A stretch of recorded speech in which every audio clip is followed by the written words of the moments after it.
पिछले क्लास में हमने electric field due to point charge देखा था और आज हम electric field due to charge in a extended body. तो इससे पहले कि charge in a extended body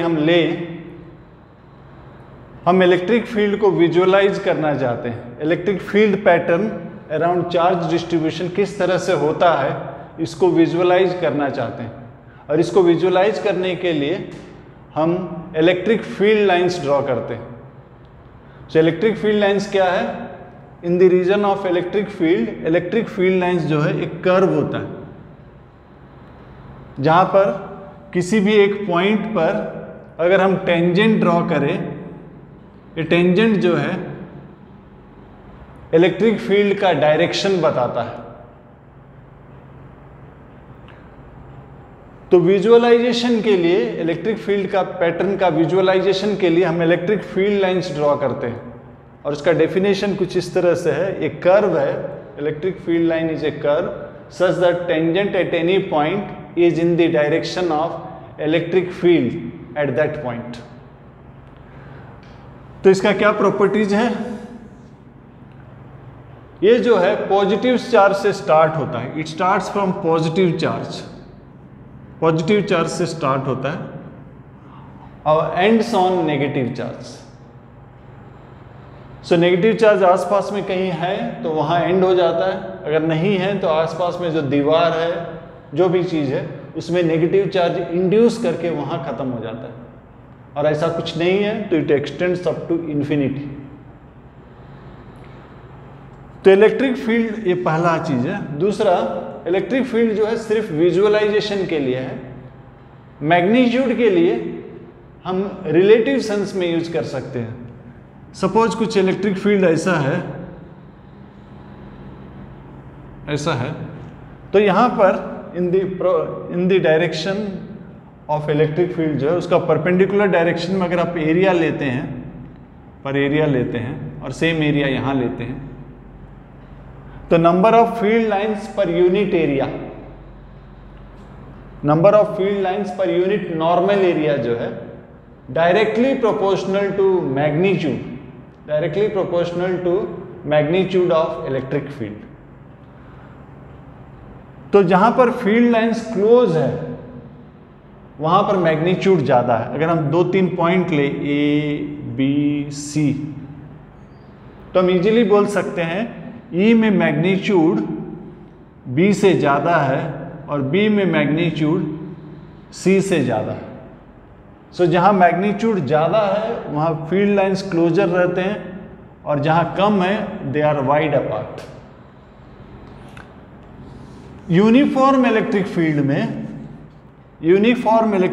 में ये इक्वी स्पेस्ड रहते हैं, इनके बीच का जो डिस्टेंस है वो सेम रहता है। इसका मतलब है यहां पर ये जो है यूनिफॉर्म है। यूनिफॉर्म मतलब constant magnitude, same direction.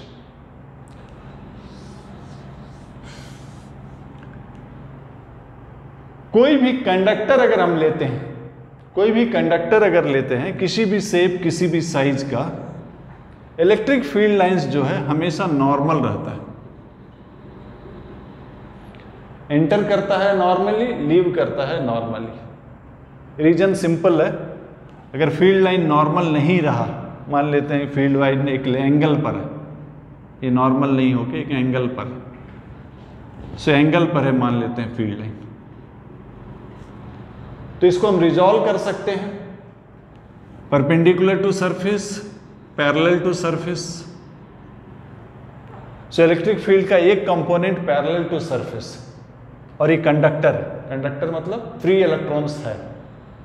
Electrons है और यहाँ फोर्स है along the surface. Electric field आपको मालूम है force per unit charge, so force जो है charge into field.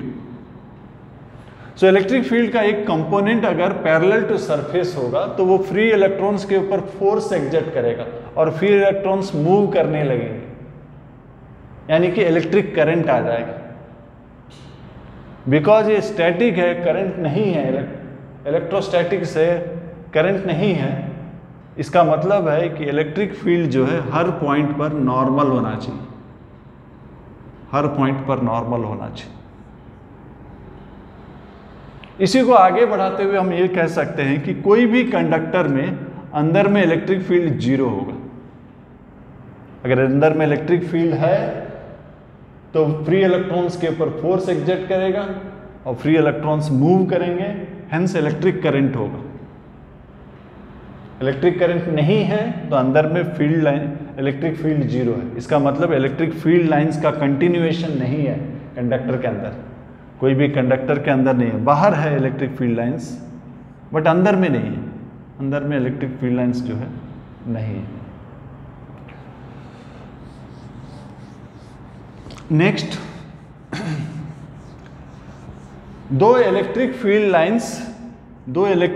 Lines intersect नहीं कर सकता, क्योंकि अगर वे इंटरसेक्ट करें तो at the point of intersection दो टेंजेंट होगा कॉरस्पॉन्डिंग कर्व का। इस कर्व का टेंजेंट इस तरफ होगा, इस कर्व का टेंजेंट इस तरफ होगा, indicating that at this point there is two directions of electric field, which is absurd. ऐसा हो नहीं सकता। So electric field lines कभी भी intersect नहीं करता, ठीक है। नेक्स्ट, इलेक्ट्रिक फील्ड लाइंस जो है क्लोज्ड कर्व नहीं हो सकता। क्यों नहीं हो सकता? Suppose electric field line closed curve है तो अगर हम पॉजिटिव चार्ज को इस तरह से लेंगे तो हर जगह फोर्स का डायरेक्शन क्या होता है? अगर पॉजिटिव चार्ज है फील्ड के डायरेक्शन में होता है तो हर जगह फोर्स और डिस्प्लेसमेंट सेम डायरेक्शन में है। सो हर जगह अगर फोर्स और डिस्प्लेसमेंट सेम डायरेक्शन में है तो जहां से शुरू किए अगर हम वहीं पहुंच रहे हैं और हर जगह फोर्स और डिस्प्लेसमेंट का सेम डायरेक्शन है तो वर्क पॉजिटिव होगा। नेगेटिव चार्ज अगर लेके करेंगे तो बोलेंगे वर्क नेगेटिव होगा। इन एनी केस वर्क होगा, लेकिन इलेक्ट्रिक फील्ड तो कंजर्वेटिव है, कंजर्वेटिव फोर्स फील्ड है। कंजर्वेटिव फोर्स फील्ड का क्या मतलब होता है? In any closed path work done is zero. जैसा ग्रेविटेशन है, ग्रेविटेशन में यहां से आप घुमा के फिर वहां तक लाएंगे तो work done by gravity zero है। इसी तरह कांस्टेंट इलेक्ट्रिक फील्ड भी कंजर्वेटिव फोर्स फील्ड है तो वर्क डन तो जीरो होगा। तो इसीलिए इलेक्ट्रिक फील्ड लाइंस कभी भी क्लोज्ड कर्व नहीं हो सकता, क्योंकि वो कंजर्वेटिव फोर्स फील्ड है। नेक्स्ट पॉइंट है, इलेक्ट्रिक फील्ड लाइंस जो है अगर चार्ज नहीं है तो ये अब्रप्टली खत्म नहीं होता, ये कंटिन्यूअस रहता है।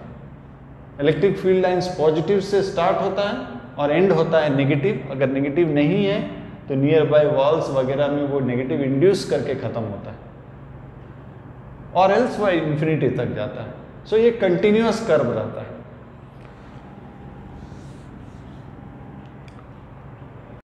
तो कुछ चार्ज डिस्ट्रीब्यूशन के लिए इलेक्ट्रिक फील्ड लाइंस ड्रॉ करते हैं। जैसे कि डेफिनेशन है करके पॉजिटिव कंडक्टर है, पॉजिटिव है तो इलेक्ट्रिक फील्ड लाइंस जो है हमेशा नॉर्मली निकलेगा।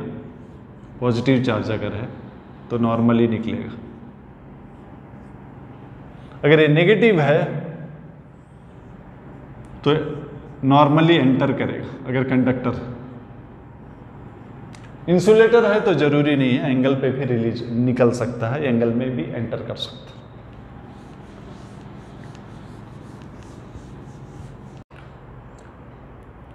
दो पॉजिटिव चार्ज अगर हम पास में रखते हैं, एक पॉजिटिव चार्ज है और एक पॉजिटिव चार्ज है, हमें मालूम है एग्जैक्टली मिड पॉइंट में फील्ड जीरो होगा और मैग्नीट्यूड जो है फील्ड लाइंस का directly proportional to number of lines per unit area, per unit normal area. तो यहां पर ये जो लाइंस होगा कुछ ऐसा होगा, इस तरह से नॉर्मली निकलेगा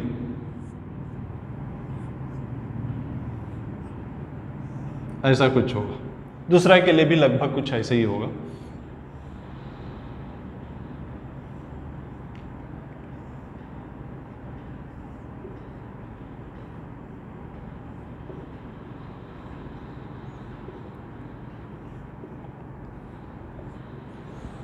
तो यहां पर इलेक्ट्रिक फील्ड कम है, यहां ज्यादा है।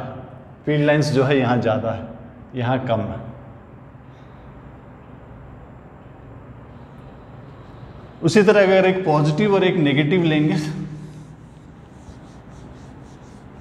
एक पॉजिटिव चार्ज और एक नेगेटिव चार्ज लेंगे, ये पॉजिटिव है, ये नेगेटिव है,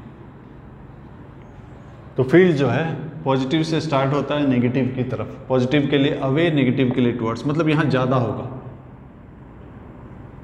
तो यहां लाइंस, फील्ड लाइंस जो है करीब रहेंगे, सो उनका डिस्टेंस थोड़ा थोड़ा बढ़ते जाएगा जैसे जैसे हम दूर जा रहे हैं। यहां फील्ड सबसे ज्यादा होगा। इस तरह से हम ड्रॉ कर सकते हैं।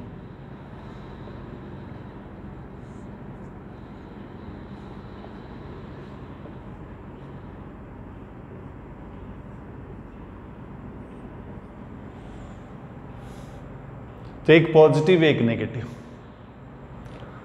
सो यहां से हमको दो चीज पता चलता है। एक, जहां पर फील्ड लाइंस करीब है वहां पर इलेक्ट्रिक फील्ड का मैग्नीट्यूड ज्यादा है, वैल्यू नहीं पता चलता है, रिलेटिवली ये ज्यादा है, ये यहां से ज्यादा है।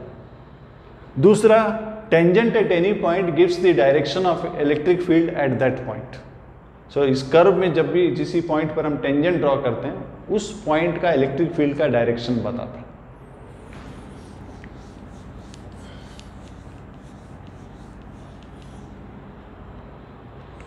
तो ये जस्ट इलेक्ट्रिक फील्ड लाइंस हमने ड्रॉ किया ताकि इलेक्ट्रिक फील्ड पैटर्न का विजुअलाइजेशन हो सके। आगे हम डिस्कस करते हैं electric field due to charge on an extended body. और हम पहले शुरू करते हैं रिंग्स। ये रिंग है, इसमें हमें चार्ज दिया गया है Q, रिंग का रेडियस है R और हमें एक्सिस में निकालना है। रिंग का टोटल चार्ज Q है। कोई भी एक्सटेंडेड बॉडी है that can be seen as many small points, summation of many points. So यहां पर एक छोटा सा एलिमेंट ले लेते हैं, उस छोटा से एलिमेंट में मान लेते हैं चार्ज dQ है। सो इस छोटा सा एलिमेंट के लिए फील्ड जो है इस पॉइंट पर, फील्ड इस पॉइंट पे हमको फील्ड निकालना है। सो ये पॉजिटिव चार्ज है, फील्ड जो है अवे फ्रॉम इट, इस डायरेक्शन में होगा। सो फील्ड एक वेक्टर क्वांटिटी है, इसको रिजॉल्व कर देते हैं। ये थीटा है तो ये भी थीटा होगा, रिजॉल्व कर देते हैं। Near to theta cos theta होगा, away from theta sine theta होगा। इसी तरह डायमेट्रिकली ऑपोजिट में एक पॉइंट ले लेते हैं, डायमेट्रिकली ऑपोजिट पॉइंट में एक एलिमेंट ले लेते हैं, उसके चलते फील्ड इस तरफ होगा। सो ये आपका, इसको रिजॉल्व कर दीजिए, D cos theta D sine theta. So due to symmetry हम ये बोल सकते हैं कि this component perpendicular to axis जो है they cancel out. Each element के लिए उसका डायमेट्रिकली ऑपोजिट एलिमेंट जो है, जो कंपोनेंट्स परपेंडिकुलर टू एक्सिस है, उसको कैंसल आउट कर देता है। जबकि कंपोनेंट्स अलोंग एक्सिस जो है सभी के चलते सेम डायरेक्शन में। सो नेट फील्ड जो है integration of components along the axis. So field क्या होगा, इसका चार्ज dQ है, ये R है, ये R है, तो डिस्टेंस कितना हो गया, r² + r²। यहां इससे डिस्टेंस r² + r² डिस्टेंस। सो इलेक्ट्रिक फील्ड हो जाएगा इस एलिमेंट के लिए चार्ज बाई 4πε0 डिस्टेंस स्क्वायर, इसका स्क्वायर। और कॉस थीटा क्या होता है, कॉस थीटा होता है बेस बाई हाइपोटेन्यूज। बेस यानी कि R बाई हाइपोटेन्यूज। तो यहां पर सभी क्वांटिटीज कांस्टेंट है, सभी क्वांटिटीज कांस्टेंट है, बाहर निकालेंगे। सिर्फ dQ का इंटीग्रेशन करना है। इंटीग्रेशन मतलब एडिंग अप। सो सभी स्मॉल चार्जेस को अगर हम एडअप करते हैं तो टोटल चार्ज आ जाता है। सो डी क्यू का इंटीग्रेशन क्यू होता है, बाकी सब कांस्टेंट है। ये R square plus R square है, ये root over R square plus R square है। सो यहाँ पावर 1 है, यहाँ पावर हाफ है, तो पावर हो गया 3/2। सो ये मैग्नीट्यूड है। डायरेक्शन क्या है? Along axis, away from centre. अगर चार्ज पॉजिटिव है, ये चार्ज अगर नेगेटिव होता है अलोंग एक्सिस टुवर्ड सेंटर होता है। तो ग्राफिकली अगर इसको हम ड्रॉ करें कैसा दिखेगा, तो कभी भी कोई कर्व अगर आपको लगे और ग्राफ कर ड्रॉ करना पड़े तो आप देख लीजिएगा टर्निंग पॉइंट है या नहीं। तो टर्निंग पॉइंट में क्या होता है, जहाँ पर भी मैक्सिमा और मिनिमा होता है वहाँ कर्व टर्न करता है, और टर्निंग पॉइंट में डेरिवेटिव 0 होता है। तो इसका अगर हम डेरिवेटिव लेते हैं, ये इलेक्ट्रिक फील्ड है, electric field QR/4πε0 R square plus R square to the power 3/2। इसका डेरिवेटिव लेते हैं। क्यों डेरिवेटिव ले रहे हैं? टर्निंग पॉइंट यानी कि मैक्सिमम वैल्यू ऑफ ए निकालने के लिए। कोई भी फंक्शन का मैक्सिमा या मिनिमा में डेरिवेटिव 0 होता है। तो डेरिवेटिव ले रहे हैं, Q/4πε0 कांस्टेंट है, और ये डेरिवेटिव क्वोशिएंट रूल में होगा। क्वोशिएंट रूल क्या है? जब भी आप u/v का डेरिवेटिव करते हैं, इसका डेरिवेटिव करते हैं, इसका डेरिवेटिव करते हैं, तो पहले डिनोमिनेटर का होल स्क्वायर हो जाता है, फिर डिनोमिनेटर कांस्टेंट न्यूमरेटर का derivative minus numerator constant denominator का डेरिवेटिव। ये है क्वोशिएंट रूल। तो यहाँ क्वोशिएंट रूल है, ये न्यूमरेटर है, ये डिनोमिनेटर है। तो पहला लाइन में डिनोमिनेटर का होल स्क्वायर हो जाएगा, होल स्क्वायर यानी कि पावर 3/2 है, 3 हो जाएगा। सो पहले डिनोमिनेटर कांस्टेंट रहेगा, न्यूमरेटर r का डेरिवेटिव 1 होगा, माइनस न्यूमरेटर कांस्टेंट रहेगा, डिनोमिनेटर का डेरिवेटिव पावर 3/2 है। सो डेरिवेटिव क्या होता है? nxn-1।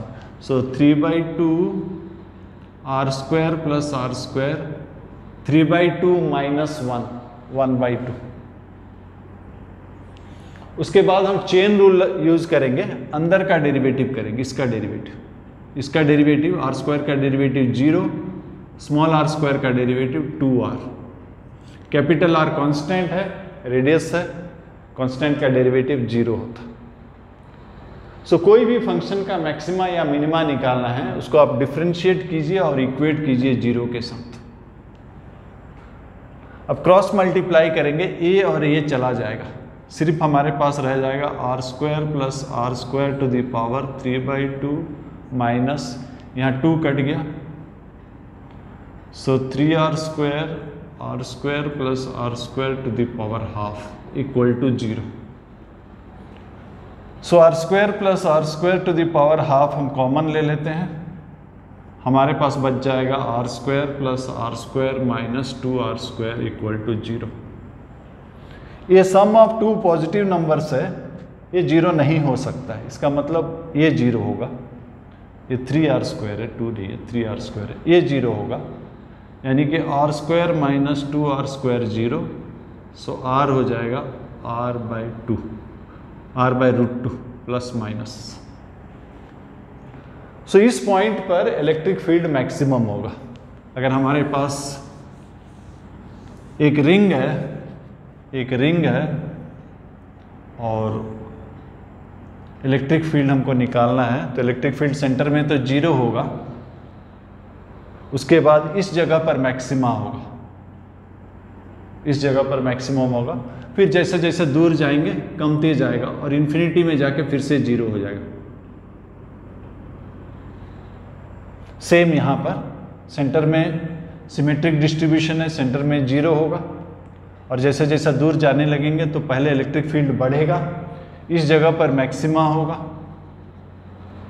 फिर कमने लगेगा, इन्फिनिटी में 0 हो जाएगा। सो ग्राफिकली अगर हम देखना चाहेंगे, अगर ये पॉजिटिव चार्ज है तो ग्राफिकली कुछ ऐसा होगा,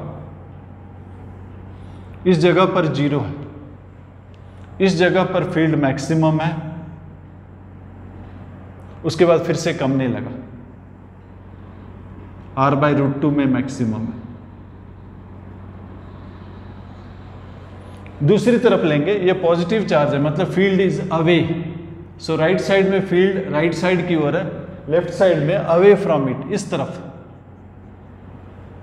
सो फील्ड का डायरेक्शन जो है बदल गया, इस तरफ दाहिनी तरफ था, इस तरफ बाईं तरफ है, तो ये जो ग्राफ है अब नीचे की तरफ आ जाएगा। r/√2 में मैक्सिमम तो होगा, लेकिन दूसरी तरफ होगा, दूसरी तरफ मैक्सिमम होगा, उसके बाद फिर से कमने लगेगा और इन्फिनिटी में 0 हो जाएगा। सो ये इलेक्ट्रिक फील्ड है due to ring on the axis. So ये ग्राफ है, r/√2 में दोनों साइड में मैक्सिमम है, बट डायरेक्शन दोनों साइड अपोजिट है, इस तरफ अवे फ्रॉम इट, इस तरफ अवे फ्रॉम इट।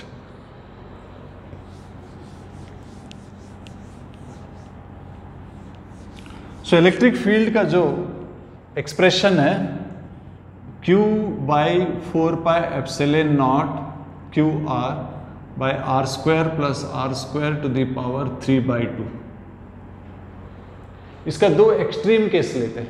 एक एक्सट्रीम केस लेते हैं जब बहुत दूर है, r बहुत ज़्यादा है, r अगर बहुत ज़्यादा है तो ये एडिशन को हम नेग्लेक्ट कर सकते हैं, ये अप्रॉक्सीमेटली, ये क्वांटिटी बहुत छोटा है, इसका एडिशन हम नेग्लेक्ट कर सकते हैं। सो ये क्या हो जाता है, QR/4πε0 r³, यानी कि U हो जाता है Q/4πε0 r², यानी कि पॉइंट चार्ज का डेफिनेशन हो गया। अगर हम बहुत दूर में मेजर कर रहे हैं तो रिंग जो है बहुत दूर से, अगर आप रिंग को देखेंगे तो ये एक पॉइंट चार्ज लगेगा। सो कुलम्स लॉ का डेफिनेशन में भी हमने बार बार यही बात किया था, the electric force between 2 point charges. Point charges का मतलब क्या है, ये डिपेंड करता है कितनी दूर पर। अगर डिस्टेंस हम बहुत ज़्यादा लेते हैं तो कोई भी चार्ज, कोई भी शेप है, उसको हम पॉइंट चार्ज जैसे ट्रीट कर सकते हैं। यहाँ पर रिंग अगर हम बहुत दूर में ले रहे हैं तो रिंग भी एक पॉइंट चार्ज का रिजल्ट देता है। एक दूसरा केस लेते हैं जब ये बहुत छोटा है, r बहुत छोटा है, इस बार r² + r² जो है अप्रॉक्सीमेटली r² होगा, यानी कि E जो है QR/4πε0 r³। से रिंग है, से रिंग में +q चार्ज है, ये सेंटर है, और बहुत ही करीब में, ये r बहुत बड़ा है, बहुत ही करीब में एक नेगेटिव चार्ज रखते हैं, से -q'।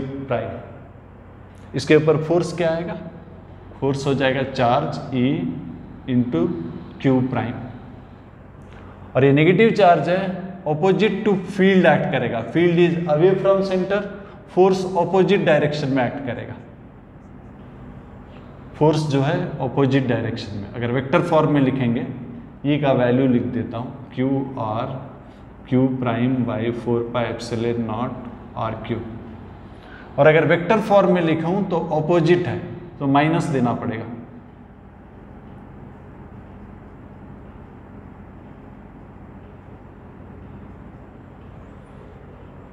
तो ये SHM का कंडीशन है। अगर F = -kx है तो पार्टिकल जो है रिलीज करने से टू एंड फ्रो मोशन रहेगा, सिंपल हार्मोनिक मोशन है। ये सिंपल हार्मोनिक मोशन का कंडीशन है, और ये इक्विवेलेंट k टाइम पीरियड, अगर इस तरह से अगर ये इक्वेशन सेटिस्फाई करता है तो मोशन SHM होता है। टाइम पीरियड होता है 2π√m/k, इस केस में हो जाएगा टाइम पीरियड 2π√m, ये आपका k है, q' और ये बाई है, यानी कि ऊपर चला जाएगा, 4πε0 r³।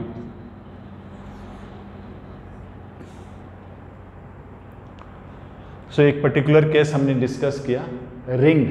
आज हम डिस्कस कर रहे हैं electric field due to charge on an extended body, and extended body can be seen as many small particles और पॉइंट्स। सो एक केस ये था, एक यूनिफॉर्म केस ले लेते हैं, एक यूनिफॉर्म रॉड ले लेते हैं। ये रॉड है, रॉड में मान लेते हैं चार्ज Q है, और हमें निकालने के लिए कहा गया एट ए डिस्टेंस R, यहाँ फील्ड निकालने के लिए कहा गया। रॉड का लेंथ मान लेते हैं L, तो यहाँ पर निकालने बोला गया। सो इस पॉइंट से एट ए डिस्टेंस x एक छोटा सा एलिमेंट ले लीजिए dx। dx में चार्ज कितना आएगा? चार्ज Q जो है स्प्रेड है लेंथ L में स्प्रेड है चार्ज Q, तो एक में स्प्रेड हो जाएगा Q बाई L, dx में स्प्रेड हो जाएगा Q by L into dx। So dq हो जाएगा चार्ज पर unit length into length.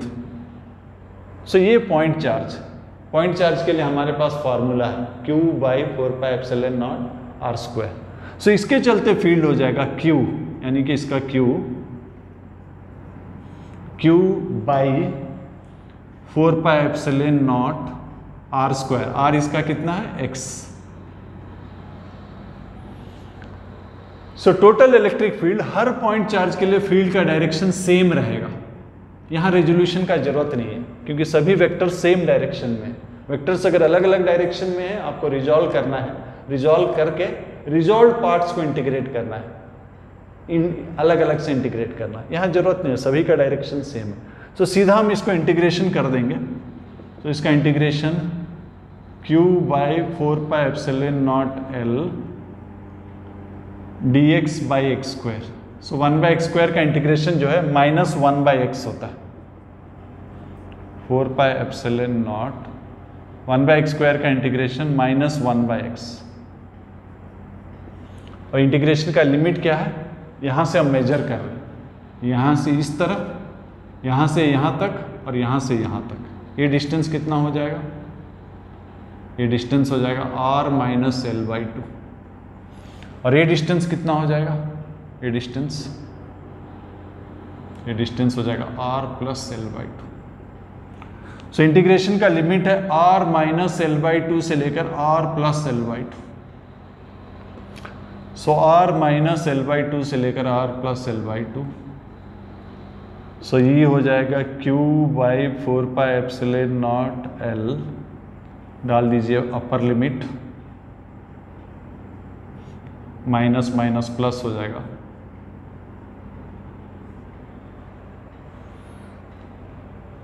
LCM ले लेते हैं, Q बाई 4πε0 L, इसका एलसीएम हो जाएगा r square minus L square by 4 से minus r plus L by 2 plus r plus L by 2। So minus r plus L by 2, so minus r plus r cut जाएगा, L by 2 L by 2 L, यानी कि electric field जो है इतना हो गया।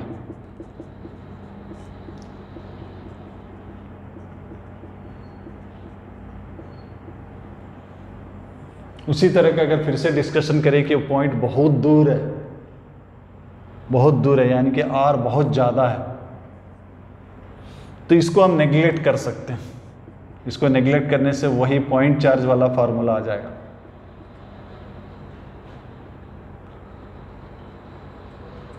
सो ये electric field due to a rod carrying charge Q uniformly distributed over it. यहाँ हमने यूनिफॉर्म डिस्ट्रीब्यूशन लिया, कभी कभी नॉन यूनिफॉर्म भी होगा। अगर कंडक्टर है तो अगर आप चार्ज डाल के छोड़ देंगे तो नॉन यूनिफॉर्म डिस्ट्रीब्यूशन हो जाता है। अगर कंडक्टर नहीं है, मतलब चार्ज मूव नहीं कर सकता है, तो चार्ज वेरी भी कर सकता है। सपोज ये कंडक्टर नहीं है और यहाँ पर लीनियर चार्ज डेंसिटी जो है लैम्डा नॉट x है, ये ओरिजिन है। लीनियर चार्ज डेंसिटी यानी कि चार्ज पर यूनिट लेंथ, इसका लेंथ हमें L दिया गया है और हमें फील्ड निकालने के लिए कहा गया है से यहीं से R पर।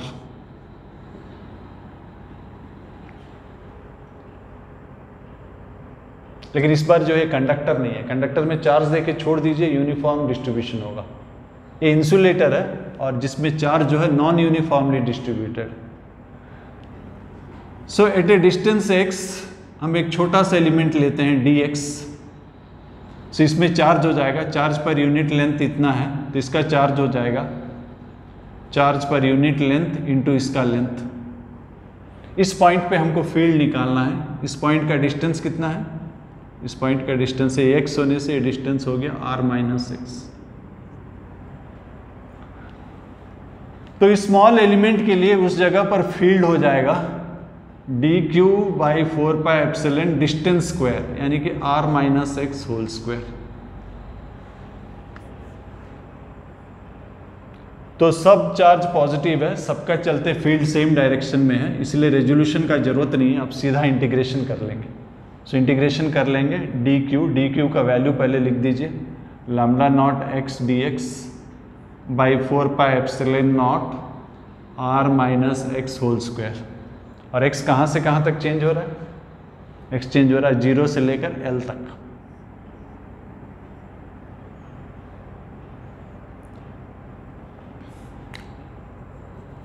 तो ये था इंसुलेटर, जिसमें जो है चार्ज डिस्ट्रीब्यूशन यूनिफॉर्म होना जरूरी नहीं है।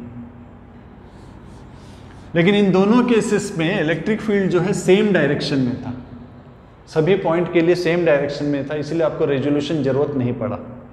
लेकिन सपोज हमको एक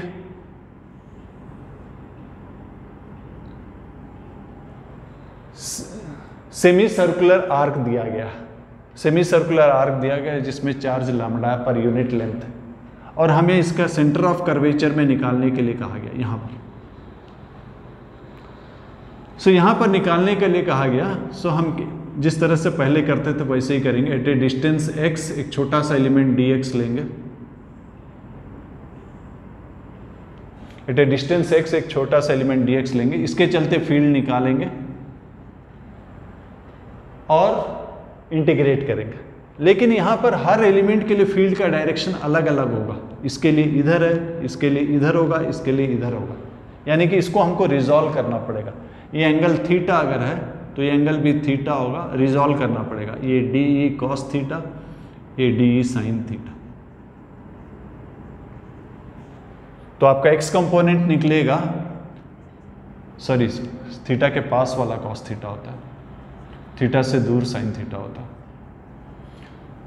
सो x कंपोनेंट निकलेगा डी कॉस थीटा का इंटीग्रेशन, और y कंपोनेंट निकलेगा डी साइन थीटा का इंटीग्रेशन। जब वेरिएशन एंगुलर है, लीनियर क्वांटिटीज में x dx जो है प्रिफर्ड है, लेकिन जब वेरिएशन जो है सेमी सर्कल या स्फीयर इस तरफ है, तो इंस्टेड ऑफ x हम थीटा प्रिफर करते हैं। और थीटा और x में रिलेशन है। क्या रिलेशन है? आपने ट्रिग्नोमेट्री में पढ़ा होगा, theta equal to x by R, length of arc by radius, यानी कि x equal to R theta. So dx हो जाएगा R D theta. D theta क्या है? ये at an angle theta, small variation in angle D theta.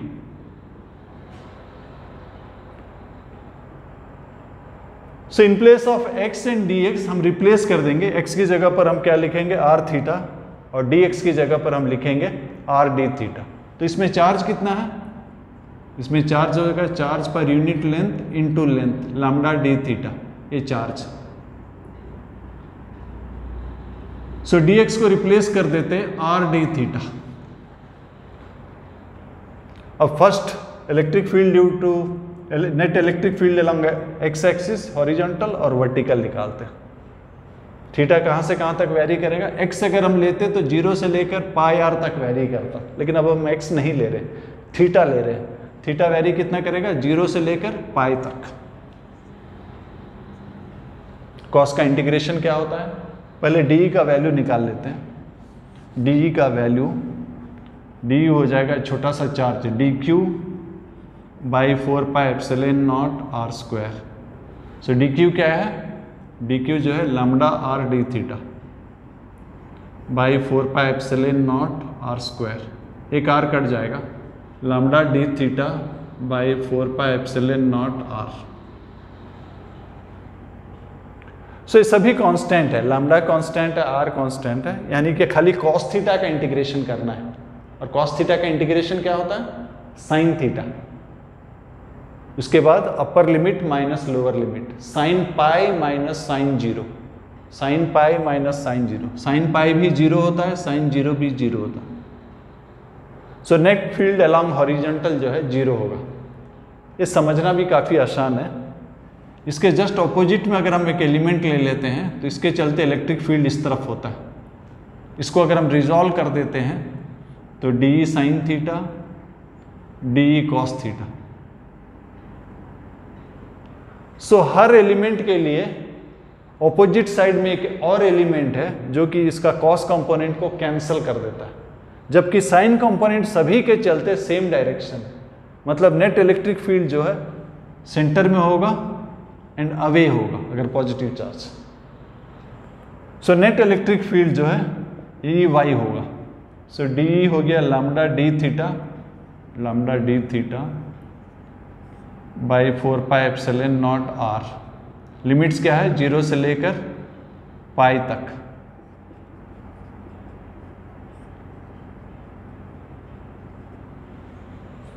So sine का integration क्या होता है? माइनस कॉस थीटा, 0 से लेकर pi, cos pi minus 1 minus minus plus 1 plus 1 2 हो जाता है। सो ई वाई जो है 2 lambda by 4 pi epsilon not R. So 2 cut जाएगा, lambda by 2 pi epsilon not R. और डायरेक्शन क्या है? इस तरफ। सो चार्जेस अगर एक्सटेंडेड बॉडी में है तो आपको इंटीग्रेशन करना पड़ेगा। इंटीग्रेशन का मतलब हर स्मॉल एलिमेंट के लिए फील्ड निकालना है और ऐड करना है। और इंटीग्रेशन जो है स्केलर एडिशन होता है। अगर सभी वेक्टर्स सभी value of v same direction में है तो सिंपली आप इंटीग्रेट कर दीजिए। लेकिन ऐसा नहीं है तो आप रिजॉल्व कीजिए। रिजॉल्व करके ई एक्स निकालिए, ई वाई निकालिए अगर प्लेन में है। उसके बाद नेट ई जो है E X square plus E Y square root over हो जाता है। इस केस में ई एक्स जीरो था, नेट फील्ड जो है इस तरफ है। रिंग वाला केस में आपका परपेंडिकुलर टू एक्सिस जीरो था। सो नेट फील्ड जो है अलोंग एक्सिस था।